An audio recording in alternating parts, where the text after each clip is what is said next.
Hi hello ಎಲ್ಲರೂ ಹೇಗಿದ್ದೀರಾ? ತುಂಬಾ ಚೆನ್ನಾಗಿದ್ದೀರಾ ಅಂತ ಭಾವಿಸ್ತೀನಿ. ನಾನು ನಿಮ್ಮ ಪ್ರೀತಿಯ ರಚಿತ ಮಾತಾಡ್ತಾ ಇರೋದು. Welcome to my vlog. ಇವತ್ತಿನ ದಿನ ಯಾವ ರೆಸಿಪಿ ಮಾಡ್ತಿದ್ದೀನಿ ಅಂತ ಯೋಚನೆ ಮಾಡ್ತಿದ್ದೀರಾ? ಇವತ್ತು ಸ್ಪೆಷಲಾಗಿ ಅವಲಕ್ಕಿ ಮಾಡ್ತಾಯಿದ್ದೀನಿ. ಎಲ್ಲರೂ ಅವಲಕ್ಕಿ ಅಂದರೆ ಅವಲಕ್ಕಿನ ಅಂತಾರೆ, ಬಟ್ ಈ ಥರ ಅವಲಕ್ಕಿ ಮಾಡಿಕೊಟ್ರೆ ಖಂಡಿತ ಸೂಪರಾಗಿ ಇಷ್ಟಪಟ್ಟು ತಿಂತಾರೆ. ಸೊ ಮತ್ತೆ ಆಗ್ತಾಳ ಅಲ್ವಾ? ಸೊ ಸ್ಟಾರ್ಟ್ ಮಾಡೋಣ. ಲೆಟ್ಸ್ ಸ್ಟಾರ್ಟ್ ನಾವು. ಓಕೆ, ಇಲ್ಲಿ ಒಂದು ಸ್ವಲ್ಪ ಅವಲಕ್ಕಿ ತೊಗೊಂಡಿದ್ದೀನಿ. ನಾನಿಲ್ಲಿ 2 ಪಾವಷ್ಟು ಅವಲಕ್ಕಿ ತೊಗೊಂಡಿದ್ದೀನಿ, ನಮಗೆ ಸಾಕಾಗುತ್ತೆ. ಸೊ ಹಾಗಾಗಿ 2 ಪಾವಷ್ಟು ಅವಲಕ್ಕಿ ತೊಗೊಂಡಿದ್ದೀನಿ. ಅದನ್ನು ಚೆನ್ನಾಗಿ ವಾಶ್ ಮಾಡಿ ನಾನು ತೊಳ್ಕೊಂಡು ಒಂದು ಸ್ವಲ್ಪ ಹೊತ್ತು, ಅಂದರೆ ನಾನಿಲ್ಲಿ ಈರುಳ್ಳಿ ಮೆಣಸಿನ್ಕಾಯಿ ಕಟ್ ಮಾಡ್ಕೊಳ್ಳೋವರೆಗೂ ನೆನೆ ಹಾಕಿ ಬಿಟ್ಟಿದ್ದೀನಿ. ಸೊ ಈ ಒಂದು ಅವಲಕ್ಕಿ ಜಾಸ್ತಿ ಅಂದರೆ ಪೂರ ಮೆತ್ತಗಾಗೋಗುತ್ತೆ. ಸೊ ಅಲ್ಲಿವರೆಗೂ ಬಿಡಬೇಡಿ. ಸೊ ಹಾಗಾಗಿ ಇಲ್ಲಿ ಕಟ್ ಮಾಡ್ಕೊಳ್ಳೋವರೆಗೂ ಮಾತ್ರ ನಾನಿಲ್ಲಿ ನೆನೆ ಹಾಕಿದ್ದೀನಿ. ಸೊ ಕಟ್ ಮಾಡ್ಕೊಂಡಿದ್ದಾಯ್ತಲ್ಲ, ಪಟ ಅಂತ ಆ ನೀರನ್ನೆಲ್ಲ ಚೆಲ್ಬಿಟ್ಟು ನೋಡಿ, ಆ ನೀರನ್ನೆಲ್ಲ ಚೆಲ್ತೀನಿ. ಸೊ ಆ ನೀರು ತೆಗೆದ್ಮೇಲೆ ಆ ಅವಲಕ್ಕಿ ಸ್ವಲ್ಪ ಉದ್ರಾಗಿ ಕರೆಕ್ಟಾಗಿ ಕನ್ಸಿಸ್ಟೆನ್ಸಿ ಇರುತ್ತೆ, ಇಲ್ಲ ಅಂದರೆ ಮೆತ್ತಗಾಗಿ ಹೋಗುತ್ತೆ. ಸೊ ನೀವು ನೋಡ್ತಾ ಇರ್ಬೋದು ಎಷ್ಟು ಕನ್ಸಿಸ್ಟೆನ್ಸಿ ಆಗಿದೆ ಅಂತ. ಅಷ್ಟಿದ್ರೆ ಸಾಕಲ್ವಾ? ಸೊ ಇಲ್ಲಿ ನಾವು ಒಗ್ಗರಣೆ ಹಾಕೋಣ ಬನ್ನಿ. ಸ್ವಲ್ಪ ಒಂದು ಪ್ಯಾನ್ ತೊಗೊಳ್ಳಿ, ಸ್ವಲ್ಪ ಎಣ್ಣೆ ಹಾಕಿ, ಸಾಸಿವೆ, ಜೀರಿಗೆ, ಕಡಲೆಬೇಳೆ ಹಾಕಿ, ಕಡಲೆಬೀಜ ಹಾಕಿ, ಕಟ್ ಮಾಡ್ಕೊಂಡಿರೋಂಥ ಮೆಣಸಿನ್ಕಾಯಿ ಕೂಡ ಹಾಕಿ. ಇಲ್ಲಿ ಎಣ್ಣೆ ಜಾಸ್ತಿ ಆಗಿದೆ, ಸೊ ಹಾಗಾಗಿ ಎಣ್ಣೆ ತೆಗೆದೆ.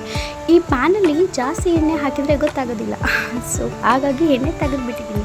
ಸೊ ಡೈಲಿ ಜಾಸ್ತಿ ಎಣ್ಣೆ ತಿನ್ನೋದು ಒಳ್ಳೆಯದಲ್ಲ ಅಲ್ವಾ? ಸೊ ಹಾಗಾಗಿ ಓಕೆ, ಇಲ್ಲಿ ಸ್ವಲ್ಪ ಎಣ್ಣೆ, ಸಾಸಿವೆ, ಜೀರಿಗೆ ಹಾಕಿ, ಕಡಲೆಬೀಜ ಹಾಕಿ, ಕಡಲೆಬೇಳೆ ಹಾಕಿ ಚೆನ್ನಾಗಿ ಫ್ರೈ ಮಾಡಿ. ಕಡಲೆಬೀಜನ ನಾವು ತಿನ್ನೋದ್ರಿಂದ ಅದರಲ್ಲಿ ಐರನ್ ಕಂಟೆಂಟ್ ಕೂಡ ಜಾಸ್ತಿ ಇರುತ್ತೆ. ಸೊ ಕಡಲೆಬೀಜ ಮಕ್ಕಳಿಗೆ ತುಂಬ ಒಳ್ಳೆಯದು, ಆದರೆ ಚಿಕ್ಕ ಮಕ್ಕಳಿಗೆ ಕೊಡಬಾರ್ದು. ಚಿಕ್ಕ ಮಕ್ಕಳಿಗೆ ಗಂಟ್ಲಿಗೆ ಸಿಗಾಕುವಂಥ ಚಾನ್ಸಸ್ ಜಾಸ್ತಿ ಇರುತ್ತೆ. ಸೊ ಹಾಗಾಗಿ ನಾವು ಪೌಡರ್ ಮಾಡಿ ಮಾತ್ರ ಕೊಡಬೇಕು, ಇಲ್ಲ ಅಂದರೆ ಅವರು ದೊಡ್ಡವರಾದಮೇಲೆ ತಿಂತಾರಲ್ವ.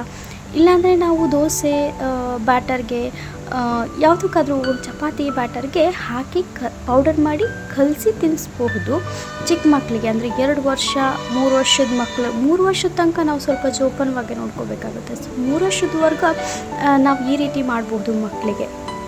ಓಕೆ, ಇಲ್ಲಿ ನಾನು ನೀರುಳ್ಳಿ ಹಾಕಿದ್ದೀನಿ, ಚೆನ್ನಾಗಿ ಫ್ರೈ ಆಗಿದೆ.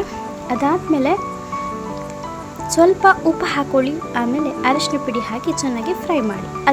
ಬೇಯ್ತಾ ಇರುತ್ತೆ ಅಲ್ವಾ? ಸೊ ಮಜ್ಜಿಗೆ ಮಾಡ್ಕೊಳ್ಳೋಣ ಬನ್ನಿ. ಮಜ್ಜಿಗೆ ಮಾಡ್ಕೊಳ್ಳೋದಕ್ಕೆ ನಾನಿಲ್ಲಿ ಮೊಸರು ತೊಗೊಂಡಿದ್ದೀನಿ. ಮೊಸರಿಗೆ ಕಡಿತಾ ಇದ್ದೀನಿ, ಅಂದರೆ ಈ ಒಂದು ತೊಗೊಂಡು ಅಂದರೆ ಇದರಲ್ಲಿ ಸ್ವಲ್ಪ ಸ್ಮ್ಯಾಶ್ ಮಾಡ್ತಾಯಿದ್ದೀನಿ. ಓಕೆ, ಇದರಲ್ಲಿ ಕಡಿತಾ ಇದ್ದೀನಿ. ಸ್ವಲ್ಪ ನೀರು ಹಾಕ್ಕೊಂಡು ಅದಾದಮೇಲೆ ಸೋಸ್ಕೊಳ್ಳೋದಿದ್ರೆ ಸೋಸ್ಕೋಬಹುದು, ಇಲ್ಲ ಸೋಸ್ಕೊಳ್ಳಲ್ಲ ಅಂತಂದರೆ ಹಾಗೆ ಬಿಡಬಹುದು.